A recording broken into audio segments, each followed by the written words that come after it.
안녕하세요. 행복한 재테크 진행의 박보경입니다. 100세 시대를 살아가는 여러분의 행복한 노후를 위해서 오늘도 다양한 부동산 얘기 전해드리겠습니다. 끝까지 저희와 함께해 주시고요.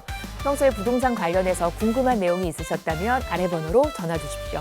1544-8520 저희 생방송 중에 무료로 활짝 열어놨으니까요. 많은 분들의 참여 기다리고 있겠습니다. 행복한 재테크 오늘 순서 시작하겠습니다. 함께하실 전문가부터 만나보시죠.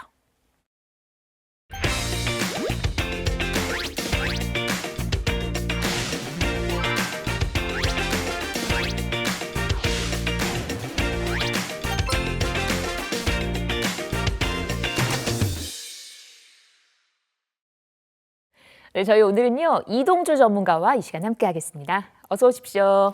네, 안녕하세요. 반갑습니다. 네. 조금 전 국토부에서 부동산 대책을 또 발표를 했죠. 주택 공급 확대 방안입니다. 특히나 지난해 97 대책의 135만 호 공급 대책 발표하는 거에 후속 대책으로서 조금 더 신속하고 원활하게 또 많은 물량을 확보하기 위해서 특히나 수요자가 원하는 청년층이라든가 신혼부부들이 도심 내에서 거주할 수 있도록 안정적인 주거 환경을 갖출 수 있도록 도심 내 유휴부지를 활용을 해서 신속한 공급을 하겠다. 당장 한 공공에서 한 28,000호 정도 또 전체적으로는 한 6만 호 정도를 신속하게 확보하겠다라는 발표를 했습니다. 정부에서 지금 최근에 정책의 흐름을 좀 보게 되면은 이렇게 당근책도 내놓고 또 양도세 중과를 유예를 종료하겠다라는 이런 책찍도 내놓고 있는 것 같습니다. 이렇게 정책의 방향이 당근과 채찍을 동시에 내줄수록 여러분들의 판단 기준이 굉장히 중요하고 여러분들이 예측할 수 있는 그런 기준 또한 마련하는 것도 굉장히 중요하다고 생각할 수가 있겠습니다. 저희 행복한 재테크에서 제가 또 여러분들 그러한 기준을 세우는 데 있어서 많은 도움을 드리도록 하겠습니다. 네, 오늘도 많은 도움 받아보시고 방금 전에 발표된 또 새로운 부동산 대책 정리해서 전해주셨습니다. 자, 이제 저희 또 시장의 흐름도 한번 분석을 해보도록 해야겠죠. 오늘 전해드릴 첫 번째 소식 세금 얘기로 시작을 해보도록 하겠습니다. 정부가 다주택자 양도소득세 중과 부과를 공식화하면서 부동산 시장이 술렁이고 있습니다. 이 얘기 한번 정리를 할까요? 네. 네, 이제 5월 9일 날 끝나는 이 네. 다주택자 중과에 대해서 종료를 하겠다. 네. 유예를 더 이상 안 하겠다 했다가 최근에는 불과 바로 하루 전이죠. 또 어제는 또 정책실장께서도 얘기를 하면서 2달 정도 또 연장을 하겠다. 네. 이렇게 좀 약간의 그 불확실성을 가진 이런 것들을 얘기를 하고 있습니다. 그렇지만 어쨌건 이러한 다주택자 중과가 현재는 종료가 아니라 유예됐던 거를 종료하는 거기 때문에 사실은 기존에 있는 것들을 그냥 적용하겠다 이 이야기니까 여러분들이 이 내용을 잘 숙지하시면 얼마든지 충분히 대체는 가능하겠다 이렇게 보시면 되겠고요. 양도세 중과는 다주택자 말 그대로 주택이 한정이 되는 겁니다. 말 그대로 주택의 양도세를 중과하겠다라는 건데 사실 중과라는 표현보다는요 법에서는 그냥 추가세율이라고 그러거든요. 추가세율이다라고 보시면 되겠고 현재까지는 유예가 되고 있기 때문에 주택이 한 채건 두 채건 세 채 이상이건 양도 차익에 따라서 누진 구조거든요. 누진 구조여서 6에서 45%의 세율을 갖고 있는데 이것이 어떻게 바뀌게 되냐면 당장 정부에서 발표한 대로라면 5월 10일 이후 적용되는 거는 기본 세율에 예를 들면 2주택자는 20%포인트가 가산이 되는 거고요. 3주택 이상자 같은 경우는 30%포인트가 가산이 되는 거니까 상당히 부담이 커진다. 또 여기다가 단순하게 이 양도세율만 가산이 되는 게 아니라 여기에 또 소득할 주민세라고 이 세율의 10%가 또 따라 붙거든요. 이렇게 되면은 가장 높은 세율이면은 3주택 이상자 가장 높은 세율이 75%거든요. 여기 이제 7.5를 더하게 되면은 82.5%라는 굉장히 높은 양도 차익의 거의 대부분을 그냥 반환해야 되는 이런 상황에 도달할 수 있다라고 보시면 됩니다. 참 이렇게 이게 굉장히 고민스러운 부분이긴 합니다. 과연 이 세금 정책으로서 수요자들의 이런 심리를 억누를 수 있을 것이냐. 가장 최근에 발표한 전년도에 25년도에 발표된 논문이 하나 있습니다. 어떤 논문이냐면 이러한 조세 정책이 소비자의 행태에 어떠한 영향을 미치는가, 그 소비자가 어떠한 반응을 보이는가에 대한 논문을 딱 봤더니 어떤 결과가 도출이 됐냐면 회피를 한다라는 겁니다. 결국은. 자, 그러면 우리가 회피를 한다라는 거는 어떤 경우를 들 수 있겠냐면 당장은 매물을 내놓지를 않겠죠. 그리고 내가 갖고 있는 것을 처분하는 게 아니라 타인에게 처분하는 게 아니라 증여를 통해서 자산을 이전하는 효과, 그 부의 이전 효과를 또 누리겠죠. 그래서 이게 과연 공급 확대에 다주택자 양도세 중과 부과하는 게 긍정적인 영향을 미칠 것이냐라고 놓고 봤을 때는 그동안의 연구 결과에 따르면은 그렇게 큰 영향을 못 주고 있다. 오히려 부의 이전이라든가 자산의 양극화, 또 자산의 양극화를 넘어서 지역의 양극화까지 가속화시키는 역할을 하고 있는 것이 이러한 제도 중에 하나이기 때문에 정부에서는 조금 더 신중한 판단의 기준이 좀 필요하지 않겠나. 당초 논의됐었던 중과 유예에 대한 부분이 갑작스럽게 지금 종료로 지금 방향이 바뀌고 있는데 이런 것들이 아무래도 공급은 부족한데 공급량을 채울 수 없는 상태에서 수요자들의 심리는 지금이라도 집을 사지 않으면 안 된다. 이런 심리적, 그러니까 매수자의 심리가 너무 크게 작용을 하기 때문에 정부에서도 어쩔 수 없이 지금 꺼내든 칼날이 아닐까라는 생각이 드는데 이런 것들은 대비를 하면 되겠죠. 그렇다고 양도세 중과가 부활한다라고 해서 모든 게 또 양도세 중과가 되는 것이 아니거든요. 정책적으로 또 양도세 중과를 회피해 나갈 수 있는 또 빠져나갈 수 있는 혜택을 받을 수 있는 유형과 그러한 지역들이 있으니까 이러한 것들을 잘 유심히 꼼꼼히 따져 보셔서 판단을 하시면 되겠다라고 보시면 되겠습니다. 네, 양도세 관련해서 세금 분위기 또 점검해 드렸습니다. 다음 이슈 보겠습니다. 얼어 죽어도 신축이 좋다는 얼죽순이라는 신조어가 나올 정도로 신축 선호 현상이 대단한데 서울 강남권에서는 신축보다 노후 아파트 인기가 더 크다고요. 네, 저희 과거의 이슈에서도 몇 번 네. 다뤘어요. 네. 노후 아파트의 가격이 상승률이 높다. 대신에 무조건 높은 건 아니고 네. 당연히 이슈를 갖고 있는 단지가 높은 것이다라고 보시면 되겠고 네. 한국부동산원에서 이제 전년도를 한번 조사를 해봤어요. 전년도 가격 변화, 서울 아파트 연령별, 그러니까 아파트 연령별이에요. 저희 사람이 연령이 아니라 아파트 연령별입니다. 아파트 연령별 매매 가격 증감률을 봤더니 금액대를 나눠본 거예요. 자 보면은 5억 이하, 제일 앞에 있는 게 5억 이하, 5년 이하, 그 다음에 5년 초과 10년, 그리고 10년 초과 15년 이런 식으로 연도를 나눠본 거거든요. 과연 어느 연도시에 가격이 가장 많이 올랐나 놓고 봤더니 지역마다 조금 차이는 있습니다. 지역마다 조금 차이는 있는데 특히 강남권 같은 경우는 오히려 20년 초과된 주택들이 가격들이 훨씬 더 높게 상승률을 보이고 있다. 특히나 3.3제곱미터당 그러니까 평당이죠. 평당 1억 원을 호가하는 넘어가는 그런 차이를 보이고 있다. 이렇게 보시면 되겠고 다른 지역들도 마찬가지예요. 다른 지역들도 가격 상승 여력을 딱 보시면 오히려 강남이 속해 있는 동남권, 강남, 동부권, 강북 지역도 마찬가지고 서서히 지금 20년 초과된 주택 가격들의 상승률이 굉장히 높아지고 있다. 이렇게 보시면 됩니다. 자, 이렇죠.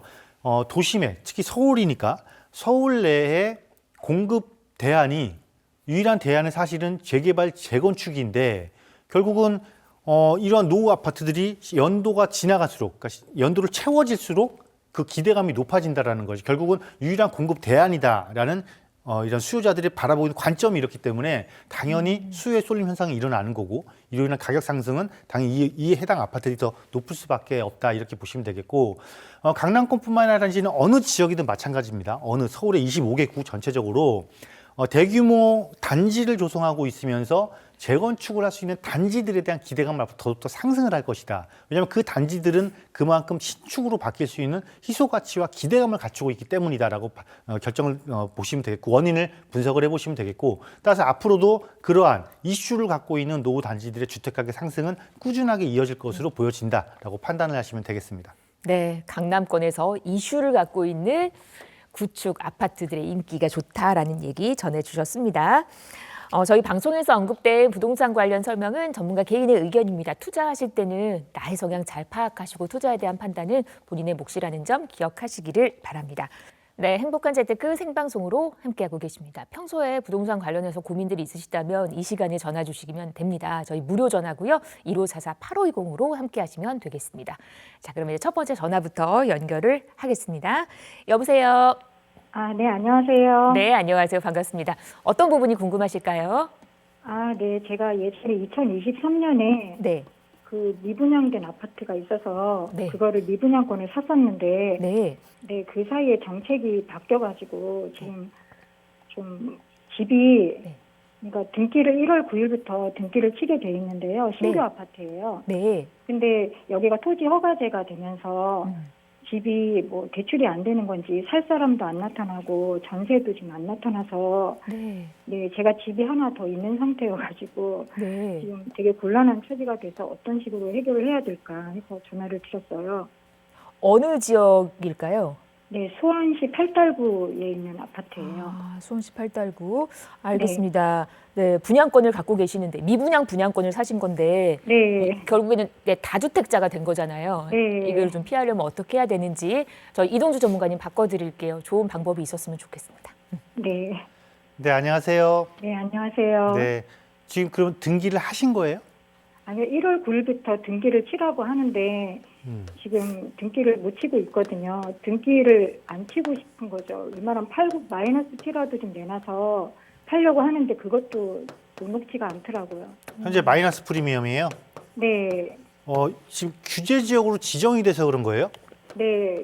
수원, 팔달구니까. 네, 팔달구가 갑자기 작년에 지정이 돼가지고 상황이 확 바뀌어버린 거죠. 그 단지가 세대수가 얼마나 돼요? 한 3,400세대 되는 것 같아요. 1,300세대? 네. 어느 그 팔달구 재개발 지역 그쪽 같은데? 네, 맞아요. 맞죠? 재개발돼가지고. 재개발돼서 그 입주한 아파트만. 곳. 네, 네, 네. 아, 이거는 네. 가셔도 나쁘지 않을 것 같거든요? 아, 진짜요? 왜냐하면 이렇게 생각을 해보세요. 네.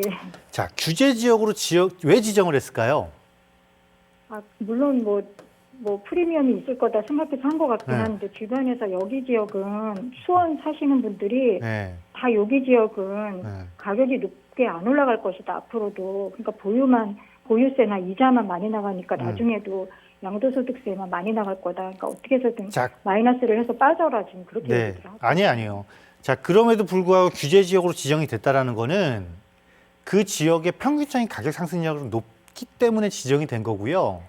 아, 네. 팔달구의 전체적인 시장이 거기에 막 건설구역부터 해갖고 재개발 구역들이 막 입주를 하고 있고 대단지를 형성하고 있잖아요. 네. 그렇다 보니까 그런 지역들의 특징은 뭐냐면 그 팔달구 자체가 사실은 외부 수요자들이 많이 들어가는 곳은 아니에요. 아, 네, 네. 그런 것 같더라고요. 네, 그런데 지역 사람만. 그러니까 지역 수요자들, 그러니까 지역 수요자들을 기반으로 하다 보니까 일시에 공급량이 터져버리면은 약간 네. 주춤주춤하면서 마이너스 프리미엄이 형성이 네. 돼요. 네. 그런데 기존 단지들을 한번 보자고. 기존 단지들도 보면 분양 이후에 입주를 했고 입주해서 뭐 3년 이상이 지나가고 나면 가격이 형성이 되기 시작한단 말이에요. 네. 그래서 이 단지도 지금 하필이면 입주 물량이 네. 터지면서 지금. 규제 지역으로 지정되니까 외부 네. 수요가 끊긴 상태에서 내부적인 으로만 소화를 하려고 하다 보니까 지금 이런 현상이 네. 나타난 거거든요. 네, 대출이 안 된다고. 네, 그래서 이 시기만 조금 넘어가면 충분히 가격을 다 마이너스 프리미엄 상쇄하고 올라갈 수 있는 곳이에요. 올라갈 수 있을까요? 네, 그래서 다들 안 올라간다고. 그래서 결국은 방법을 찾아야 되는 거예요, 방법을. 네, 네, 네. 자, 우리는 항상요, 방법을 찾지 못하고 주변에서 하는 이야기에 너무 쏠림 현상이 겪거든요.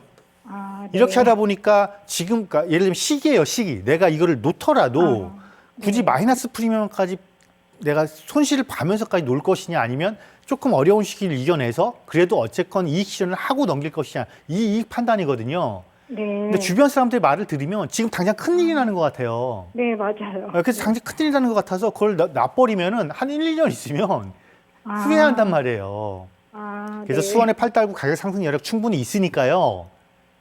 네, 조금 더 버티시고 그럴까요?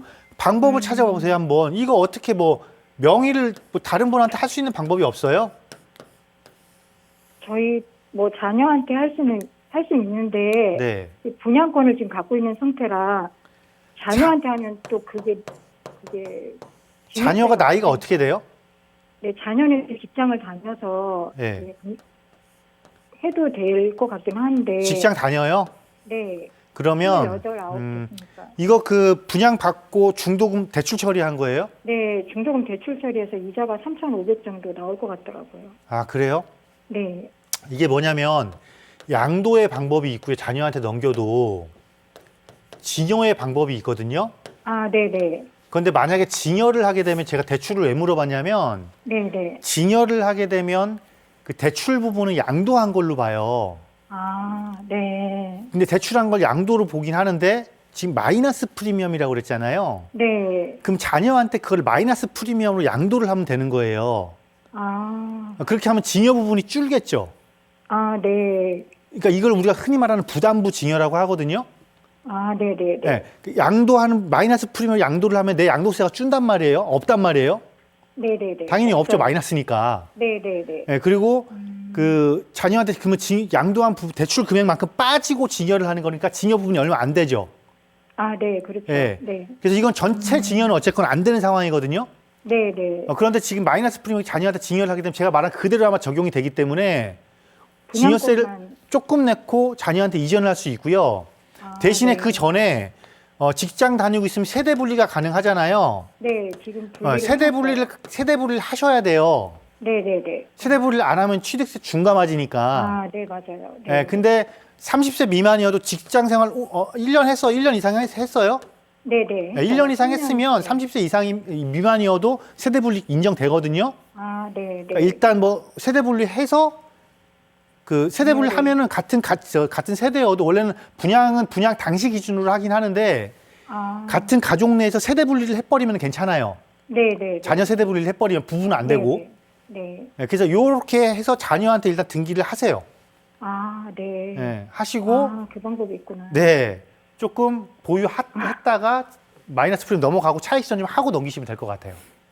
아, 일단 아시겠죠? 그러면 증여를 분양권에 대해서만 증여가 되는 건가요? 네, 그렇죠. 전체 아, 그러니까 그러면- 대출권은 전부 다 양도예요. 아, 네, 예, 네. 그리고 마침 또 자녀가 직장생활 1년 이상 했기 때문에 증여 네. 취득자금에 대한 증빙도 될 것이고 아, 네. 세대 분리 요건도 갖췄고 아, 그렇게 해서 하시면 돼요. 다세대 주택자가 안 된다는 거죠? 네, 그러면 각각 주택이 되는 거니까. 아, 네, 네, 네. 네. 그러면 방법 잘 찾으셨죠? 아, 네. 네, 이렇게 방법을 찾으면 우리가 버틸 수 있는 거예요. 아시겠죠? 네, 전혀 생각을 못했는데 분양권만 해서 아, 네, 알겠습니다. 그럼 세무사나 이런 게 좀 찾아가 봐야겠네요. 네, 제가 한 말 그대로 세무사한테 전달하면은 아, 네. 세무사가 알아서 잘 정리해 주실 거예요. 아, 네, 알겠습니다. 아, 네. 감사합니다. 네. 네, 반가웠습니다. 우리 시청자분도 말귀를 되게 잘 알아들으시네요. 왜냐하면 고민이 그만큼 많으셨거든요. 왜냐하면 또 이거 규제 지역이 다주택자 되면 어떡하지? 뭐 종합부동산세 부담도 있을 것이고 네. 나중에 양도할 때 중각 맞을 것 같고. 근데 우리가 이렇게 항상 제가 좀 전에 말씀드렸듯이 네. 방법을 찾으면 되는 거거든요. 그리고 제발 시청자 여러분, 부동산은요, 부동산에 대한 궁금증과 고민거리 해결 방안은요, 전문가를 통해서 해결을 하셔야 되는 거지 지인을 통해서 해결하시는 거 아닙니다. 꼭 명심하시길 바라겠습니다. 근데 우리가 또 주변에 지인이 많거든요. 저희 방송 통해서 궁금한 부분 해결하시고 그 방법을 좀 찾아내시기를 응원합니다.